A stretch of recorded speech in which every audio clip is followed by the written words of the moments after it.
Jadi kalau kamu mengatakan tentang saya gitu, saya juga balikan kembali kepada diri Uni sendiri saja. Kenapa Uni ngomong gini? Karena yang sering yang melakukan ini Uni sendiri.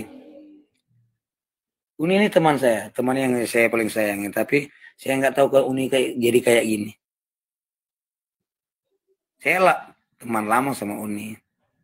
Bisa curhat bang, tunjukkan dengan data bang. Jangan curhat di sini, datanya ditunjukkan. Mau data saya banyak sampaikan. Saya sering kali kirim data saya sama Uni. Banyak data saya kirim sama Uni. Nanti saat ini diminta Anda jawab dengan data, jangan curhat dan jangan bacot, itu aja. Diam, kamu diam. Saya lagi ngomong sama Uni. Gini bang, ini karena ini Uni suaranya di sini. Jadi suaranya di sini nggak jelas, suaranya di sini putus-putus, nggak jelas. Nggak aman. Suaranya di sini nggak jelas dengar, putus-putus gitu. Jadi tinggi.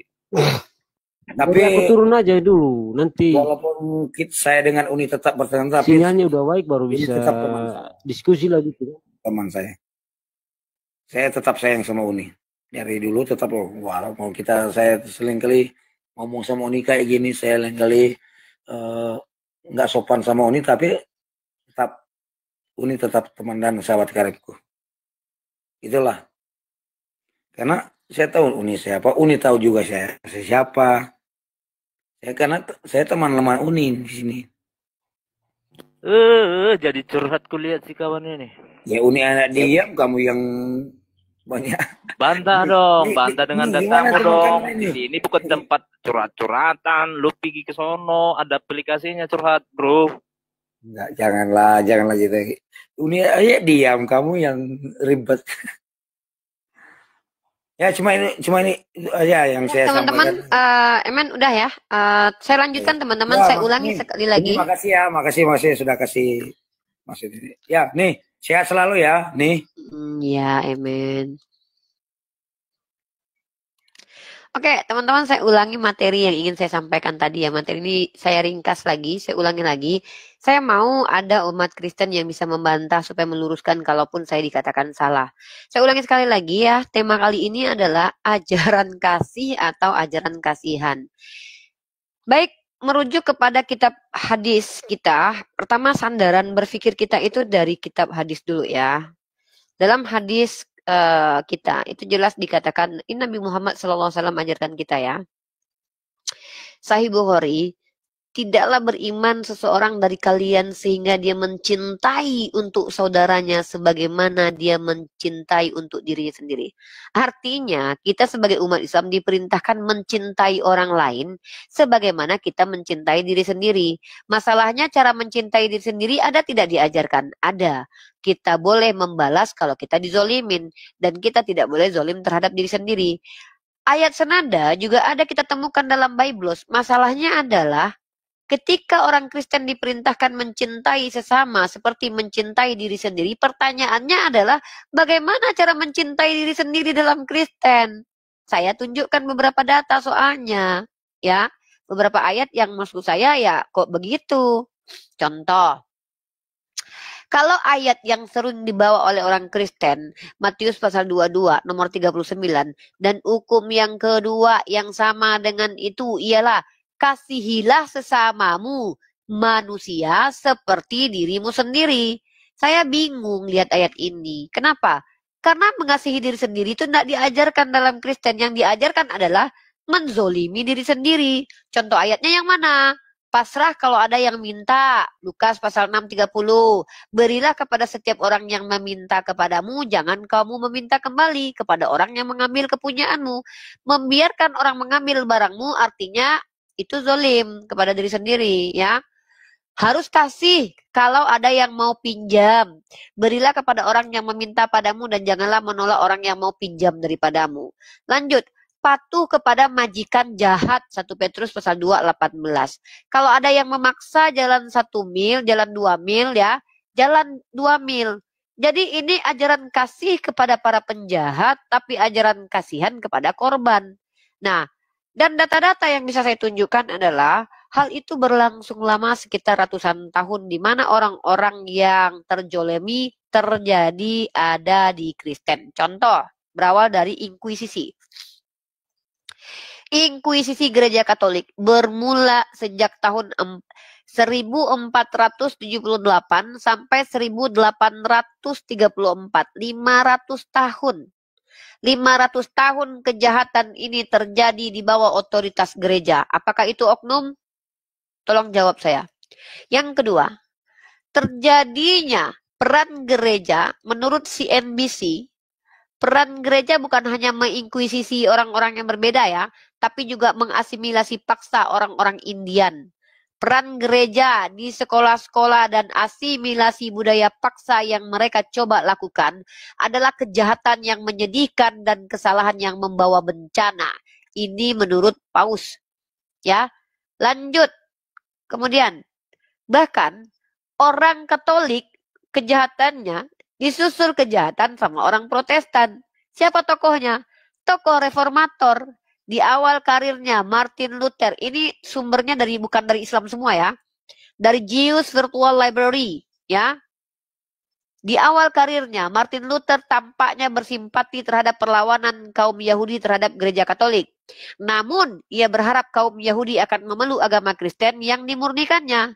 Ketika mereka tidak melakukannya, ia pun berbalik melawan mereka dengan keras. Mengerikan kawan. Bahkan Martin Luther ini, ya balik ke gereja Katolik lagi. Kenapa gereja Katolik menganiaya? Kenapa Paus menganiaya? Karena mereka membawa ayat Lukas pasal 14:23. Ya. Orang yang tidak setuju dengan mereka atau doktrin mereka dicap bidat yang harus dibawa masuk pada kesepakatan dengan gereja Roma dengan kekuatan apapun yang dibutuhkan. Dan jika bidat itu tidak bertobat serta bersumpah setia kepada Paus dan wakil gereja, mereka harus dihukum mati. Mereka membenarkan tindakan horor mereka dengan mengutip secara paksa ayat-ayat Perjanjian Lama dan mengacu pada Agustinus yang mentafsir Lukas pasal 14:23 sebagai ayat yang mendukung kejahatan mereka. Apa ayat itu? Pergilah ke semua jalan dan lintasan dan paksalah orang-orang yang ada di situ masuk karena rumahku harus penuh. Ya. Dan bahkan kalian tahu, Martin Luther, ini bukan menurut kita, ini adalah literasi Kristen, One for Israel. Apa yang kami lakukan? Penginjilan, pemuritan, ini adalah websitenya orang Kristen sendiri ya. Di sini dikatakan apa? Luther terkenal karena mendorong reformasi Protestan ke dalam tindakan, dan juga yang kurang terkenal karena menulis tulisan-tulisan antisemit yang begitu pedas sehingga menginspirasi Hitler. Hitler yang melakukan Holocaust itu karena ada kontribusi pandangan dari Martin Luther. Kenapa saya katakan? Bukti sejarah menurut Sarapan Pagi Biblikal ya. Sarapan Pagi Biblikal. Bukti sejarah menunjukkan bahwa partai Nazi di tahun 1930-an mereka menggunakan tulisan-tulisan Luther untuk membangun semangat antisemit di bawah kekuasaan mereka dengan mengerahkan kendali mereka memunculkan semangat tersebut pada sekolah-sekolah untuk memasukkan ke dalam kurikulum, dan gereja-gereja Lutheran setempat turut memasukkan ke dalam khotbah-khotbah betapa tulisan-tulisan Luther turut andil dalam kekuatan utama untuk gerakan antisemit di Eropa selama 500 tahun terakhir. Saat ini sedang diperdebatkan oleh sejarawan. Berapa lama? 500 tahun loh. Ya. Namun demikian, jelas tulisan Luther yang digunakan secara luas oleh Nazi itu mempengaruhi kejahatan mereka. Ngeri kawan. Jadi, pertanyaannya adalah, apa alasan orang Kristen mengklaim ajaran kalian ajaran kasih? Begitu ya? Oke. Agus Salim, selamat siang. Agama apa? Agus Salim. Selamat siang. Agama apa? Agus, saya sudah cek profil Anda, Agus Salim Hutagalu ini. Halo, Agus Salim. Uni, dengar nggak suara saya, Uni? Jelas, Agus Salim. Jelas. Oh, saya turunkan ya. Ini saya turunkan, nggak jauh. The King, tolong naikkan orang dipilih yang oten dinaikkan ya. Saya simpan ini, saya jalan dulu 20 menit nanti baru saya naikkan lagi orang. Lanjut Uni. Saya hanya membawa beberapa materi yang panjang itu, dan itu saya minta untuk ada umat Kristen yang membantah biar kita luruskan pemikiran. Jadi kalau tidak ada yang bisa membantah, ya sudah, karena memang itu tak terbantahkan, itu ada. Nah, dan juga ajarannya ada, di Perjanjian Lama ada, dan sorry to say, Kalau ada yang bilang, oh itu perjanjian lama, masalahnya toko-toko gereja kalian menggunakan ayat-ayat dalam perjanjian lama dan perjanjian baru untuk menghabisi nyawa orang beratus-ratus tahun. Dan sorry itu nggak bisa dibilang oknum ya.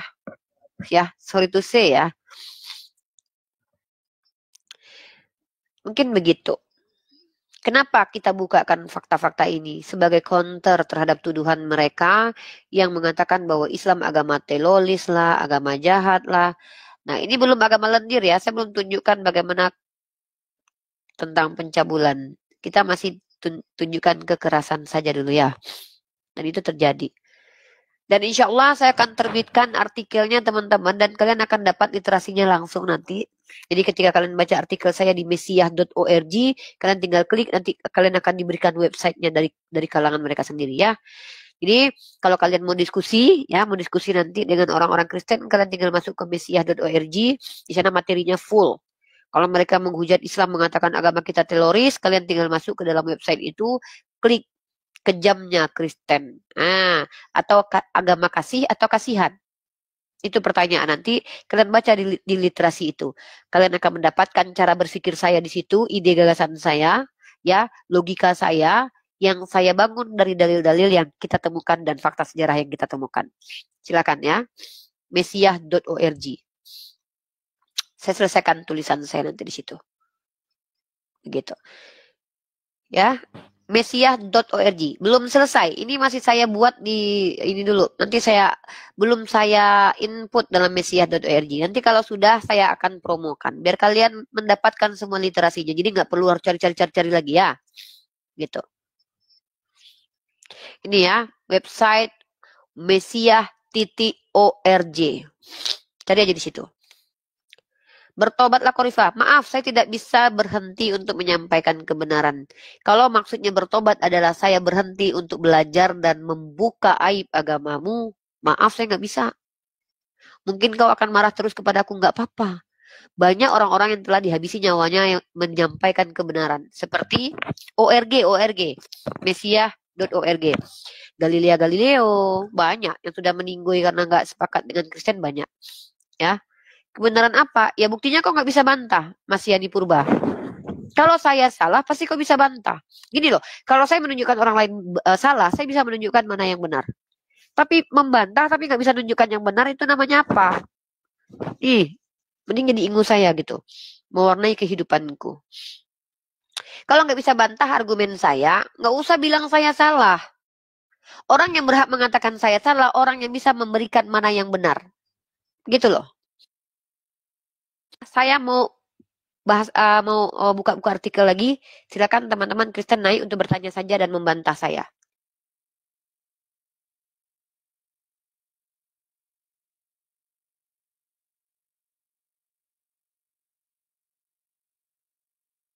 Ya, saya mau bersin dulu ya. Bersin mungkin 100 kali.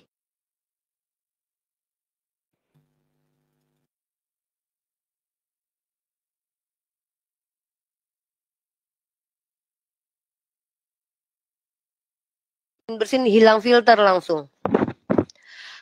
Hilang filternya. Datang lagi filternya. Bersin lagi. Masih ada filternya. Hebat ya filternya. Bersin hilang dia. Bersin lagi, datang lagi dia. Tentang lendir nanti. Ya. Tentang lendir nanti kita bahas. Sekarang kita bahas dulu kejamnya ya. Agama kasih dan kasihan. Ya. Nanti baru agama lendir ya. Wah, bahasanya ngeri banget coy. Ya. Nanti kita bahas. Saya mau buka dulu literasi, tunggu.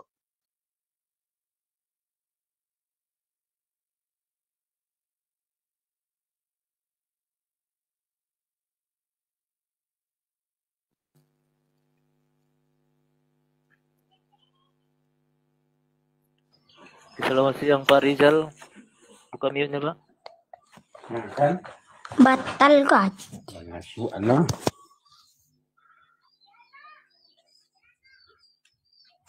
Pencet itu Bang, Suruh turunkan. monitor Pak Rizal. Assalamualaikum. Waalaikumsalam. Waalaikumsalam warahmatullahi wabarakatuh. Ada yang mau disampaikan Pak? Cuman nonton aja.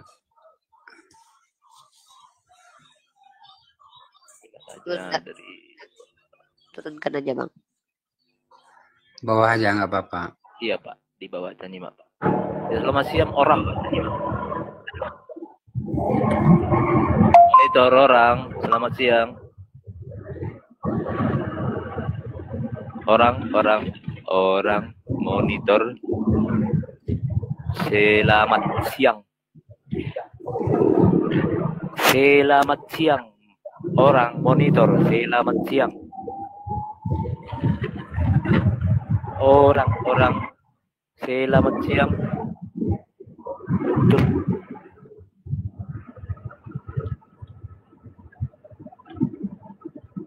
Ya selamat siang orang monitor.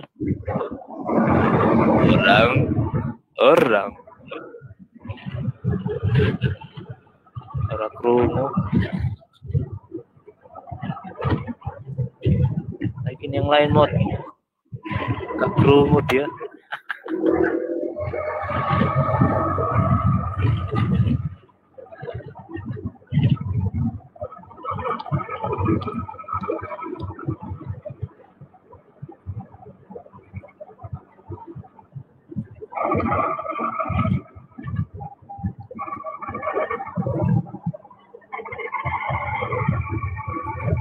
King, turunin aja Bang King. Gak ngomong dia. Lagi bawa itu dia, dump truck.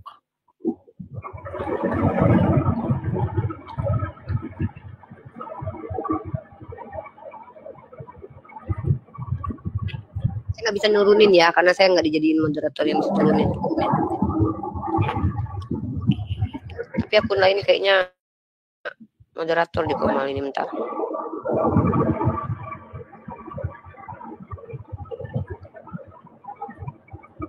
Coba aku cek dulu. Bang Faruk.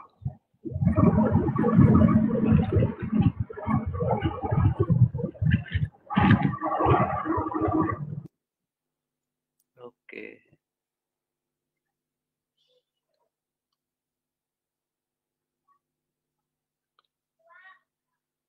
Udah Pak Turiman itu. Ya, selamat siang Pak Turman. Monitor. Pak Turiman Muslim itu. Assalamualaikum warahmatullahi wabarakatuh. Waalaikumsalam warahmatullahi wabarakatuh. Ya. Ya. Baik. Saya memperhatikan banyak perkembangan di dalam dialog lintas stek ini berdata ya, berdata primer maupun berdata sekunder maupun berdata tersier. Ini sudah sesuai dengan koridor regulasi negara ya, karena tidak boleh menyebarkan berita hoax ya, karena akan bertentangan dengan peraturan Kominfo nomor 1 2017. Tidak boleh menyebarkan berita hoax, artinya data tidak berdata. Ya, terima kasih sudah terjadi perkembangan yang luar biasa di dalam dialog lintas stek, lintas keyakinan, lintas iman berdata. Ya, bukan dilarang dialog seperti ini, tapi Uniripa sudah memberikan contoh ya, seorang mahasiswa, akademisi kan begitu dalam berdata begitu. Ya, silakan selama berdata silakan tidak akan melanggar regulasi negara. Ya, saya di sini hanya melayani umat Kristen kalau dalam diskusi itu punya data. Kalau tidak punya data, ya saya tidak perlu layani. Yang kedua, saya melayani umat Kristen yang membantah saya dengan antitesis. Kalau tidak punya antitesis, ya udah, saya juga berhak untuk tidak layani. Kalau tidak ada satupun umat Kristen yang bisa membantah, maka hold on, tahan dulu kebenaran ini ya. Dan kalau kalian ingin membuktikan agama Islam lebih keji daripada agama kalian, naik, coming up, talk with me, ngobrol sama saya ya. Buktikan agama saya lebih keji daripada agama kalian. Justru saya ingin buktikan agama saya adalah agama rahmatan lil alamin, baik secara sejarah maupun dalam pengajarannya. Implementasi dan pengajarannya sangat rahmatan lil alamin. Mau bahas tentang topik apa nih? Islam itu esensinya adil. Perintahnya ada, implementasinya pun diajarkan. Adilnya seperti apa? Begitu. Ya. Gitu ya. Datanya ada, implementasinya ada. Kita buktikan saja. Kalau punya data-data bahwa Nabi Muhammad menginvasi dengan menghabisi, menumpas, menggenosida, ya tunjukkan data lah.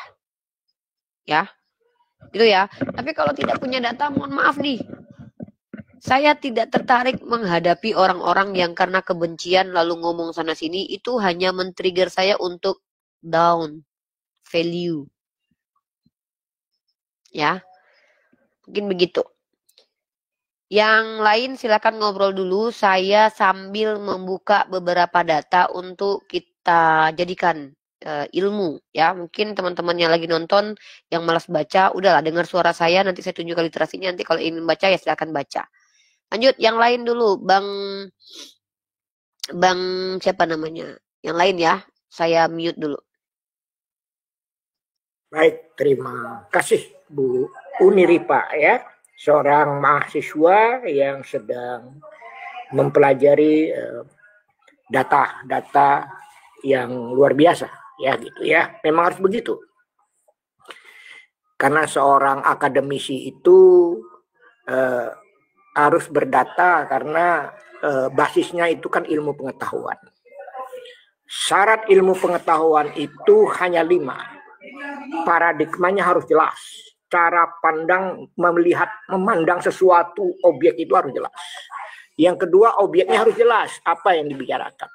Yang ketiga, sistematik, tidak loncat-loncat, ada sistematika. Yang keempat adalah ada metode dan pendekatan yang jelas. Yang kelima, ada tujuan dan manfaat yang jelas. Memang dari 5 persyaratan ilmu pengetahuan itu yang paling berat itu paradigma, cara pandang, basic point of view. Ibaratnya paradigma itu ayat kaulinya itu kacamata, tergantung kebeningan kacamata itu melihat objek. Makanya kalau kita bikin kacamata kan diperiksa sama dokter ahli mata, berapa minnya, itu dites dulu minnya supaya sesuai. Nah, paradigma itu dipengaruhi dengan kecerdasan. Ya, kecerdasan spiritual, kecerdasan emosional, kecerdasan intelektual otak kiri, kecerdasan artificial quantum, sekarang sudah diwujudkan dengan namanya teknologi AI.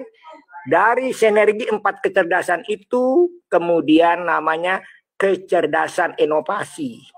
Ya, 5 kecerdasan. Dan itu diwakili di semua di Pancasila. Di sila 1 itu kecerdasan spiritual. Ya. Di sila kedua itu kecerdasan intelektual otak kiri. Kemanusiaan yang adil dan beradab.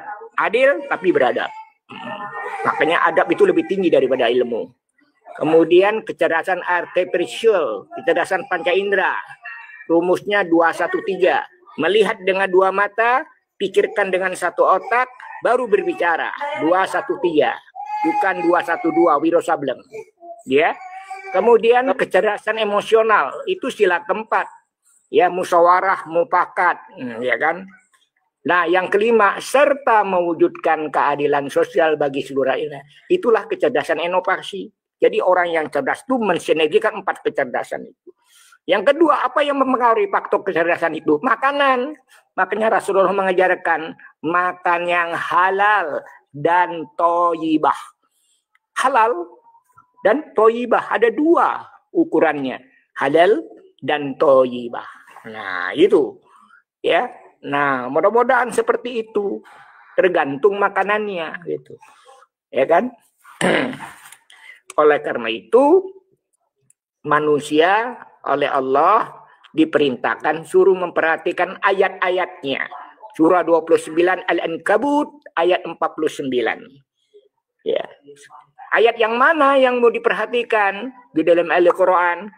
Yaitu ayat kauniyah dan ayat kauliyah. Ayat kaulahnya dibagi 2 kategori lagi. Al-Imran ayat 7, ada yang mukammat, ada yang mutasabihat.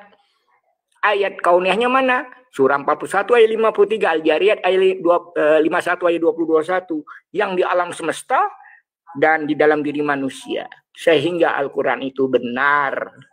Nah, orang yang cerdas dan smart itu mensinergikan, mengkolaborasi antara ayat kauniyah dan ayat kauniyah. Karena ayat itu mewakili hukum, surah itu mewakili alam semesta. Jadi saudara-saudara Orten, kamar sebelah jangan bingung. Kalau nama-nama Al-Quran itu nama-nama ciptaan Allah. Surah 15 Al-Hijr batu, surah 16 itu lebah, surah 2 Al-Baqarah itu ayat kauniyah. Tapi di dalamnya ada ayat kauliyah, informasi asbabun nuzulnya begitu. Mempelajari dengan 15 dasar keilmuan. Ya, bertanyalah kepada ahlinya. Dan kata Rasulullah. Nah, misalnya surah 16 An-Nahl lebah. Ngapain kata kamar sebelah? Surah Anda itu namanya lebah. Apa ya umat Islam bisa lihat lebah di alam Al-Quran? Ya kan? Untuk melihat lebah kita ke alam semesta, ke alam, ke kebun, ke hutan. Ada lebah hutan namanya, menghasilkan madu yang luar biasa itu. Nah, lebah yang dilihat dengan mata kita, dengan kecerdasan artifisial kuantum itu, mata, itulah ayat kauniyah. Di surah kedua, Al-Baqarah. Apa iya umat Islam bisa lihat sapi betina di dalam Al-Quran? Nggak bisa. Ke kandang sapi, lihat sapi. Tapi kenapa surah itu diberikan nama Al-Baqarah? Ada asbabun nuzulnya. Kan begitu. Nah, itu sebenarnya yang harus disinergikan, digerdaskan. Makanya berbasis data. Begitu kan? Ada barcode, kode. Ayat-ayat itu kode kan? Data, barcode. Dan setiap manusia itu punya barcode yang sama antara kalian dan kami. Ya kan? Kalau ayat kauliyahnya antara Tuhanku, Tuhanmu, kalimat yang sama. Lalu barcode-nya di mana? Ya, kita di surah 29-49 suruh diperhatikan ayat-ayat Allah, ayat kauniyah. Buka telapak tangan saudara sebagai manusia. Di sebelah kanan itu ada angka 18. Di sebelah kiri itu ada angka 81. Allah bersumpah di surah 89 ayat 3. Demi yang genap dan yang ganjil. Tanpa ilmu tafsir tinggi pun, itu yang dimaksudkan adalah angka. Dan di dalam peradaban Islam, ada yang namanya Al-Jabar. Ahli logaritma dan ahli matematika. Ya kan? Itu kan kode. Telapak tangan kita 18. Belum bunyi. 81. Belum bunyi. 18 bisa halaman surah Al-Quran. Bisa ayat 18, bisa surah 18, surah Al-Kahfi surah 18, 81, surah apa? Ya, surah Al-81 buka, surah 81 surah apa? Ditambahkan segala sesuatu kata Allah kuciptakan dengan ukuran, surah 20, surah 54 ayat 49, ada kadarnya. Ada kadarnya. 99, 18, 81. Yang ganjil yang mana? Di telapak. Yang genap adalah sebelah kanan, 18. Yang ganjil mana? Di sebelah kiri, 99. Asmaul Husna. Tapi angka 99 itu bisa dimunasabahkan. Di dalam pondok pesantren ada ilmunya namanya ilmu munasabatil, ilmu korelasi, ilmu ijajil Al-Quran, ilmu mukjizat. 99 al-jajalah goncang. Apa di surah 99 isinya itu? Ya, yaitu goncang. Kenapa goncang? Goncang langit dan bumi. Dikatakan ketika ya kan manusia itu jadi Tuhan, goncang arsy Allah di sana. 99 itu al-jalah. Ya, Pak dosen, mungkin nanti disambung lagi karena sudah ada non-muslim. Baik. Nah, ya. Saya hanya menambahkan itu. Ya, terima kasih Pak. Alhamdulillah. Kita sama dulu. Selamat siang Bang Petra. Selamat siang. Monitor Bang Petra. Monitor Abang Petra. Selamat siang. Monitor Bang Petra. Petra Raja. Selamat siang. Petra. Assalamualaikum. Abang Petra. Monitor. Selamat siang. Ada 2 tuh dang ibi-ibi.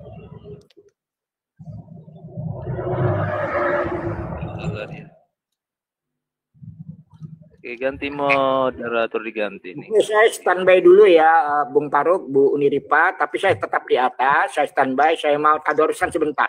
Ya. Yep.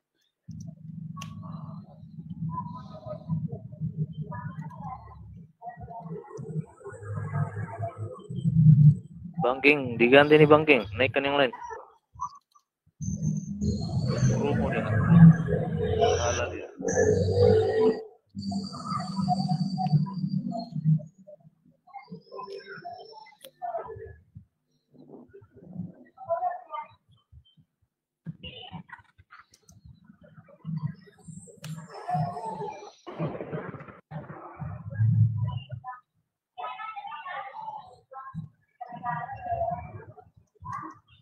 Turun aja Bang Petra, turun. Kalau nggak mau bicara, turun Bang Petra. Lompat dari pintu belakang. Petra, turun aja Petra.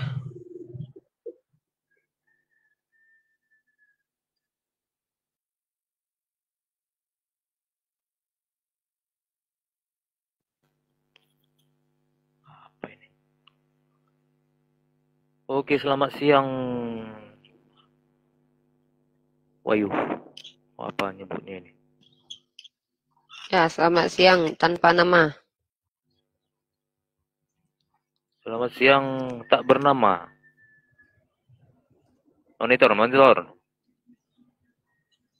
Selamat siang, Karyani. Monitor. Karyani, monitor, selamat siang. Oke, tanpa nama, selamat siang. Waduh, kebanyakan makan tambul ini salah satu. Tunggu aja dulu. Saya sambil parkun dan ini. Teman-teman jangan lupa ya, mumpung ada 1,1 orang yang menonton. Saya masih merampungkan tulisan terkait tentang ajaran kasih yang saya temukan dalam Kristen, ya, dalam ayat-ayat di Kristen. Ada beberapa ayat-ayat yang saya pertanyakan. Teman-teman boleh dapat nanti di mesiah.org, ya. Saya sambil mengisinya di mesiah.org. Dan insya Allah itu akan saya tampilkan link-linknya. Kalau untuk ajaran ajaran kekristenan mungkin teman-teman tahu ya, ambil linknya di terjemahan baru lah, karena kita kesulitan ngambil terjemahan yang mana yang disepakati sama mereka. Kita ambil yang terjemahan baru aja, paling terbaru aja gitu ya, yang beredar aja gitu ya. Terlepas mereka terima atau tidak itu nanti urusan belakangan. Kenapa? Karena memang banyak gitu ya. Dan lucu sekali kalau ada yang mengatakan ketika kita membuka ini cara berpikir orang-orang zaman kegelapan ya. Di abad kegelapan, orang-orang yang saat ini terkenal sebagai ilmuwan itu dianggap menghujat, penyihir dan penista agama. Itu terjadi. Ya. Ada tokoh-tokoh ilmuwan yang dibakar, dihabisi nyawanya karena dia membawa pemikiran yang berbeda dengan Kristen. Jadi kalau ada orang Kristen saat ini, ketika kita tunjukkan data, kita dituduh menghujat, itu bukan hal baru teman-teman. Itu sudah terjadi ribuan tahun lalu. Ya, ratusan tahun lalu sudah terjadi hal seperti itu. Ketika kita menyampaikan data, sejarah, ayat, mereka akan tuduh kita menghujat, menipu, penyihir, dan tidak menutup kemungkinan kita akan dikatakan sebagai teroris dan segala macam. Hal itu sudah terjadi zaman dahulu. Bahkan orang-orang bidat yang dihakimi sama gereja itu tidak bisa membela diri pada zaman kegelapan. Kalau itu terjadi saat ini ya saya tidak heran. Karena history repeat itself. Ya, kita membuka data, mereka membuka mulut untuk menghujat. Tapi yang dituduh menghujat kita. Itu sudah biasa saya. Ya mungkin itu aja sih.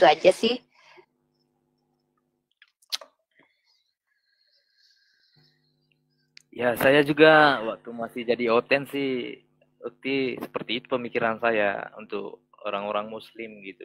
Saya dulu sama seperti mereka ini pemikiran saya. Sebelum saya diberi hidayah sama Allah ya nggak ada bedanya, mirip persis seperti itu. Karena kami juga dulu nggak akan mengkaji bahwasannya yang dikatakan sebagai Tuhan itu nggak akan kami pertanyakan dulu itu ke kakak. Karena kami ya yang penting gereja, imani aja, ngono. Gitu dulu. Jadi kalau mereka paham ya, mereka dibuka punya akal ya, akli ya. Kalau mereka bisa bedakan orang-orang yang mualaf ya, mereka bisa sadar kenapa terjadi perubahan besar bagi orang-orang mualaf ini. Mungkin saya rasa akan berbondong-bondong mereka bersahadat. Belum waktunya, masih ditutup hatinya loh. Itulah. Ya, selamat siang biskuit. Monitor biskuit. Oh, enak nih biskuit nih. Selamat siang biskuit. Monitor biskuit, selamat siang.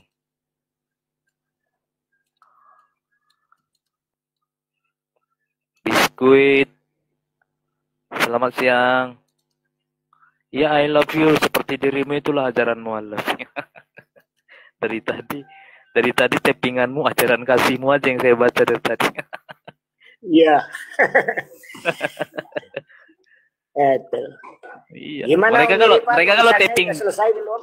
iya. Belum ya. Belum. Saya Selamat siang, Akon. yang fakta persidangan Yesus itu sudah selesai.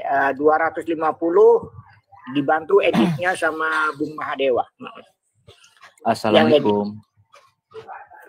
Waalaikumsalam. Boleh ya, maksudnya saya gabung. Cuma mau ini doang sih, sebenarnya mau kasih info aja kan. Selain di grup ini kan ada grup Kristen juga kan, mereka bukan grup juga, tanya jawab segala macem, itu ada perolok-olokan juga di situ. Kan kadang kan kita yang sebagai muslim itu panas sendiri, kita nggak sengaja buka TikTok, nggak sengaja, bukannya ngasal gitu, yang namanya ngasal sambil kerja. Tahu-tahu ada perdebatan kayak gitu kan, tersinggung maksudnya kayak gitu. Lah kita ikut nge-live, lah kita langsung tanya, tapi keterbatasan kita secara ayat apa segala. Pernah ikut ngaji, tapi cuman ayat itu nggak tahu nih ayat berapa, apa, tapi kan pernah denger gitu. Yang namanya kita sering ngaji gitu, setiap Jumat juga sering lihat ngikut khutbah gitu kan. Pertanyaan mereka tuh dasar-dasar semua, tapi emang mereka terbelit-belit. Cuman pas mereka minta tolong, mana tunjukkan ayat gitu. Saya maunya yang bapak-bapak di sini yang ngerti, komen aja di bawah, dibantu di ayatnya itu ayat bapak mereka bantu. Saya tadi barusan ngeliat tuh di scroll grup mereka. Saya juga kan orang nggak ngerti, nggak pedalami, orang kerja biasa ya gitu kan. Cuman pernah dengar suratnya, tapi ayat berapanya kan kalau saya pribadi sih nggak tahu pasti gitu Kak. Baik Bang, Ya. terima kasih. Sebelum diturunkan, jangan turunkan dulu. Ya. Saya mau tanya nih sama Acon. Lihat debat-debat seperti itu, setahu Anda sebagai seorang muslim, Anda gimana? Harusnya gimana? Ya kita kan merasa tersinggung sih sebenarnya, karena terus? yang ngebahas itu agama kita dan bukan agama dia. Terus Iya. harusnya gimana? Sebagai yang Anda tahu sekarang ini, seharusnya Anda gimana? Ya saya mau, ya karena kita ngebela ya bodoh, walaupun kita kotor, yang ngebela itu udah mutlak. Buat Membela ngebela itu dengan udah cara? mutlak walaupun kita kotor. Membela dengan cara apa? Ya mempertanyakan maksudnya apa kayak gitu kan. Tapi yang saya ya masuk ke live ya, masuk ke live ya gitu. Coba kamu baca surah Al-An'am ayat 68. Saya mah. Oke, saya bacakan terjemahannya ya. Saya bacakan terjemahannya. Dan apabila kamu melihat orang-orang memperolok-olokkan ayat kami, maka tinggalkanlah mereka sehingga mereka membicarakan pembicaraan yang lain. Dan jika setan menjadikan kamu lupa akan larangan ini, maka janganlah kamu duduk bersama orang-orang zalim itu sesudah teringat akan larangan itu. Itu perintah Allah kepadamu loh. Oh iya benar. Saya salah sih sebetulnya. Yang namanya kan TikTok sebenarnya hiburan sih Pak. Iya. Jadi apa-apa wajar. Sebelum tahu nggak masalah. Tugas saya memberitahu kamu. Benar. Dan jangan mengikuti hawa nafsu. Kamu terpancing lalu kamu sedang mengikuti hawa nafsu. Mohon maaf nih. Berperang ke medan tempur saja, itu kamu harus mengerti bagaimana mengayunkan senjata. Masuk ke kandang serigala, tapi tidak punya senjata dan tidak punya tameng, lalu kamu bonyok di situ, yang ada kamu diketawain orang. Betul juga sih. Udah tahu kandang serigala? Betul banget. Betul. Maka ikuti perintah Allah, jauhi. Tugasmu apa? Belajar. Supaya nanti fitnah dan syubhat mereka bisa kamu jawab. Itu yang saya lakukan dulu. Sekitar 6 tahun yang lalu. Kalau saya kan komen di bawahnya aja ya, main di bawah gitu di kolom. Nggak terima, saya nggak bisa terima kayak gitu. Ya komen-komen aja. Cuman Ya, kalau naik enggak. Tapi mungkin ada orang. Dengarkan saya, berada di situ kamu membuat algoritmanya terbaca oleh kerabatmu yang ikut follow akunmu, yang pada akhirnya teman-temanmu yang berinteraksi dengan kamu melihat apa yang kamu lihat. Bisa jadi seperti itu, algoritma. Atau kamu akan sering melihat penghujatan terhadap agama Islam, algoritma. Oh. Dan pada akhirnya apa? Kamu menyebarkan penghujatan agama kita kepada orang-orang yang tadinya nggak tahu. Kamu berkontribusi untuk memenuhi laman typingan mereka. Oh, awalnya memang saya pernah buka ini Kak, yang apa namanya, yang Yusuf itu. Yang Yusuf pernah buka dan saya emang benar-benar saya sampai akhir gitulah dan masuk semua yang Ustadz Yusuf itu masuk semua gitu. Terus ya sudah, kenapa tidak kamu berada di Qomal Islam untuk mencari jawaban yang mereka syubhatkan? Dan kenapa kamu tidak penuhi saja Qomal-Qomal umat Islam? Kenapa kamu berada di sana? Ada beberapa indikator kenapa orang-orang masih betah di Qomal Kristen. Pertama, memang senang melihat penghujatan terhadap nabinya. Kedua, ingin melawan dengan keterbatasannya, tapi mengikuti hawa nafsunya. Iya, itu sama-sama bodoh dua-duanya. Ya, dan itu yang saya tidak akan lakukan lagi ya. Saya juga pernah dulu mengalami hal seperti itu. Buat apa? Apa saya dapat ilmu di roomnya Mikana? Enggak ada. Ya kayak sudah. gini. Kakak ngebantu saya banget lah secara pribadi, dikasih tahu begini. Ya itu mungkin ya buat dari sekarang sih bakalan. Ya lain kali ada 3 konsekuensi atas tindakan kita. Pertama berdosa, kedua berpahala, ketiga sia-sia. Daripada kamu di situ bisa jadi bukan hanya sia-sia tapi berdosa karena kamu tidak bisa melakukan apa-apa terhadap penghujatan mereka terhadap ayat-ayat Allah, lebih baik kamu ke Qomal. Setelah kamu punya ilmunya, silakan. Kan kita diizinkan berperang kok kalau kita diperangi. Bagi saya perang argumentasi itu ada. Maksud saya kayak gini Kak, kan ada kalau orang-orang saya masuk ke Qomal mereka, ini saya bukan sombong. Kalau saya masuk ke Qomal mereka nggak berani karena mereka tahu siapa saya. Kalau kamu masuk ke Qomal mereka tunggu kamu karena mereka nggak tahu siapa kamu. Nah, yang saya mau tanyakan ke kakak, oke, mulai sedetik ini saya juga berhentilah untuk kayak gitu. Tapi kan saya kan orang lain nih, yang lain banyak yang seperti saya, ribuan bisa jadi. Jangan jadi, pikirkan orang lain dulu, selamatkan dirimu dulu. Yang minta tolong, yang saya minta tolong kakak-kakak ini yang pintar ini itu pantau juga pakai akun apa gitu loh, maksud saya. Saya nggak punya waktu untuk memantau orang Islam, biarkan mereka belajar sendiri. Saya punya tugas yang lebih besar daripada itu. Apa? Menggali informasi yang harus saya sebarkan di platform-platform Islam. Saya nggak ada waktu memantau kelakuan umat Islam.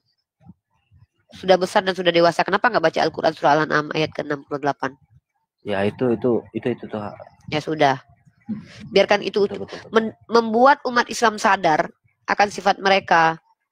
Itu kewajiban kita sendiri. Utlubul ilmu faridatun ala kulli muslim. Setiap kita wajib belajar.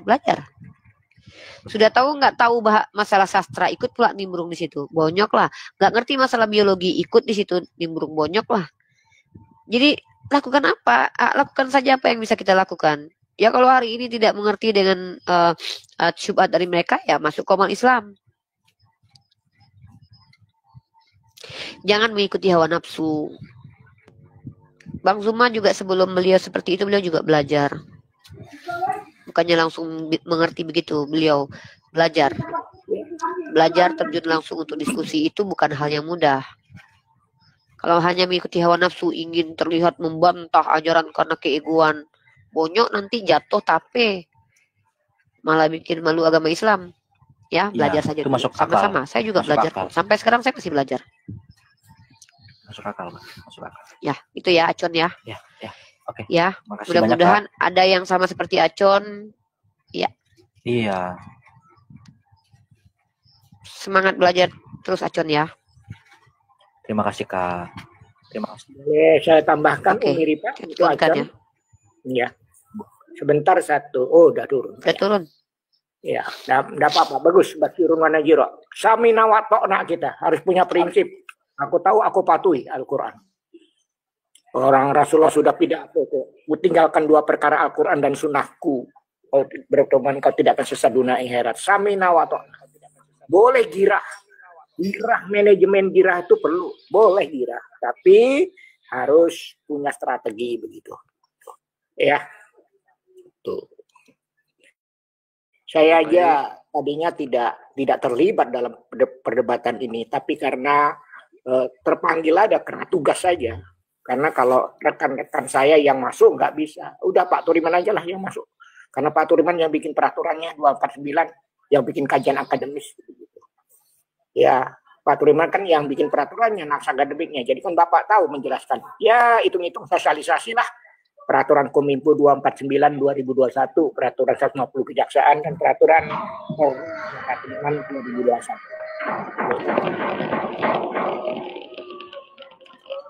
Tertib ya Bu Ripa ya, Uni Ripa ya. Makanya saya kalau menegur tidak lewat virtual, tapi lewat by WA.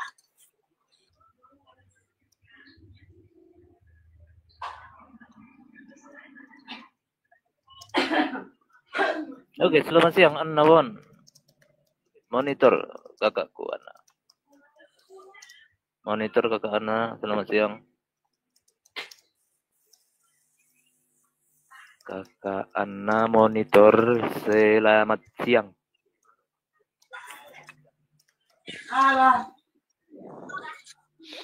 Kakak Ana monitor, selamat siang.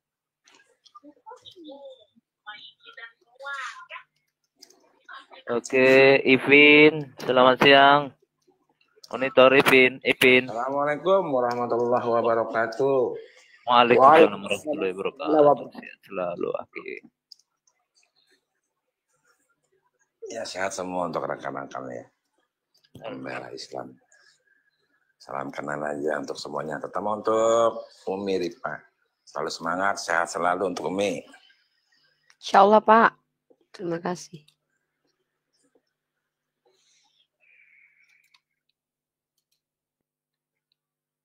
Ya, Arlis, monitor. Selamat siang, Arlis. Arlis, monitor. Selamat siang, Arlis, monitor.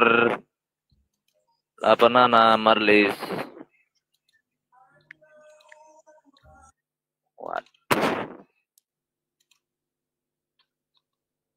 Berguncang semua kayaknya ya, jiwa-jiwa para oten. Pahit memang kebenarannya. Panjang. Kebenaran itu memang pahit. Makanya kan berpikir benar itu baik, berpikir tepat lebih baik, dan lebih baik lagi berpikir benar dan tepat. Karena berpikir benar dan tepat, berpikir dengan mata hati. Mata hati. Ya kan, gunakan akal budimu, segala akal budimu, jiwamu, hatimu, dan potensimu. Ya kan, yang mereka bilang talenta. Kan setiap manusia ada talenta masing-masing. Surah 17 ayat 84. Ya, sesungguhnya manusia berbuat berdasarkan keadaan masing-masing. Saya mungkin Turiman tidak akan bisa menjadi Uni Ripa. Dan Uni Ripa pun tidak bisa jadi Turiman, kan begitu. Nah, sesuai dengan karakteristik masing-masing. Punya personal branding masing-masing. Kan gitu. Semangat Uni Ripa. Ya kan begitu. Doa yang terbaik selalu tetap apologet kita, Mbak. Iya. Cuman saya agak mereka inilah orang yang melengkapkan apa yang ditulis dalam surat At-Taubah dan di surat Al-Imran. Kadang-kadang ini maaf, Uni Ripa bahasanya kan sambil pegang tisu itu, ya kan? Aduh, melar terus ya sinusnya ya. Saya juga sinus Uni Ripa. Saya juga sinus. Ya, saya juga sinus tapi alhamdulillah sembuh sekarang.